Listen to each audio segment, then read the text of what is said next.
네, 보신 것처럼 손실을 봤으니까 주가 조작 공모와는 무관하다는 김건희 여사 쪽 논리는 설득력이 약해졌습니다. 다시 법조팀 박병현 기자와 스튜디오에서 좀 더 짚어보겠습니다. 자, 박 기자, 그동안 도이치모터스 주가 조작 사건에 대한 김건희 여사 쪽 해명부터 자세하게 한번 짚어보죠. 예, 윤석열 당시 대선 후보 캠프는 2021년 10월 해명에 나섰습니다. 이 주가 조작 사건에 김 여사의 연루 의혹이 강하게 나오던 때입니다. 네. 1차 주가 조작 시기인 2009년부터 2010년까지 벌어졌던 일에 대한 해명이 주로 많았습니다.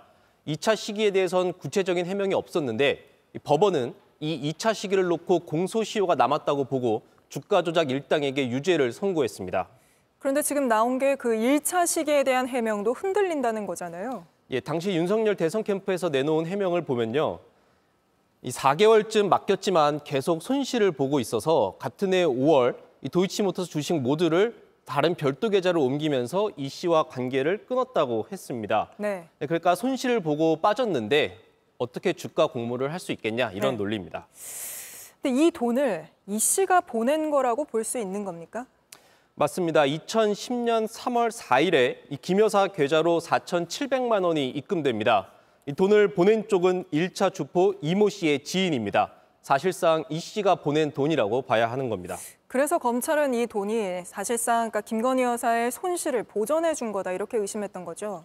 그렇습니다. 이 취재 결과 검찰은 당시 이미 김 여사의 손실액을 4,700만 원으로 파악을 하고 있었고 2011년 11월 1차 주포 이모 씨를 조사하면서 이 부분을 집중적으로 조사를 했습니다. 네. 이보다 불과 한 달 전에 윤 후보 측 캠프에서 약 4천만 원의 손실을 봤다는 해명이 사실과 거리가 있다고 이미 검찰은 판단한 겁니다.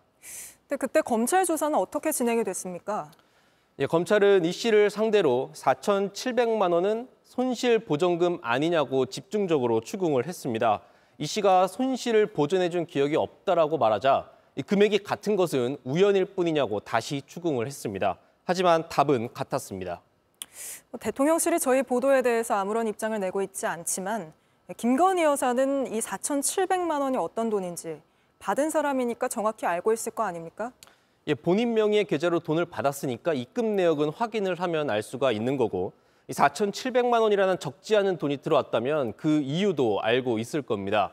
김 여사가 2010년 상반기 정말 도이치모터스 주식으로 손해를 본 건지 아니면 손실을 보전받은 건지 해명이 필요한 대목입니다.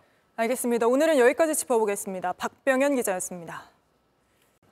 JTBC 뉴스를 시청해 주셔서 고맙습니다. 저희는 저녁 6시 50분 뉴스룸에서 뵙겠습니다.